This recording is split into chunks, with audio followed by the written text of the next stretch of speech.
wafdigan oo ah wafdi ballaaran uu hogaaminayo wasiirka beeraha iyo waraabka ee Puntland mudane Maxamuud Xaaji Saalax Bariish Kolo ayaa waxa ay kormeer ku soo mareen dhammaan deegaanada hoos yimaada gobolka Sool. wafdigan oo ay ka koobnaayeen xubnaha golaha wakiilada Puntland, wasiirada iyo saraakiil ka socota ciidamada ammaanka. wafdigan ayaa waxa ay booqashadooda ugu horeysay ku mareen deegaanka Xalin oo ka tirsan gobolka Sool, waxa ayna booqasho ku mareen warshadii hore ee sokorta deegaankaasi. sidoo kale waxa ay booqdeen dhammaan beeraha ku yaal deegaanka Xalin.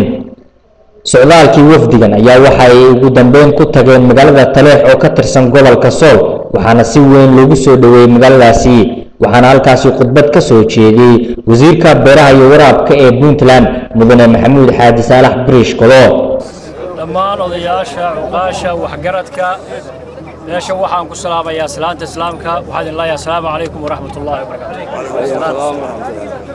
marka xiga waxa weeyaan maanta waa nimid inkastoo dadku qaarkii leeyihiin waa markii ugu horeysay aragno, laakiin insha Allah waxaysan noqon doonin markii ugu dambeysay. waxaanu u imaan doonaa si joogto ah. waxaa inaga muuqata oo aanu idinka aragnay reyn farxad gelin soo dhaweyn wanaagsan. aad baana taa idinkaga mahadcelinaynaa. innagoo kun iyo san gacantana wax ku wadno wax qabada, laakiin waxaa loo baahan yahay amniga. meelaan amni jirin nolol ma jirto. haddaad amniga adkaysaan sida halkan iga muuqato oo aanba loo baahnaynba oo isleedahay xataa meelaha qaarkood aynu ku noolnahay dhaamaanba, horta runtii aad baan ugu faraxsanahay arrintaa iyada ah.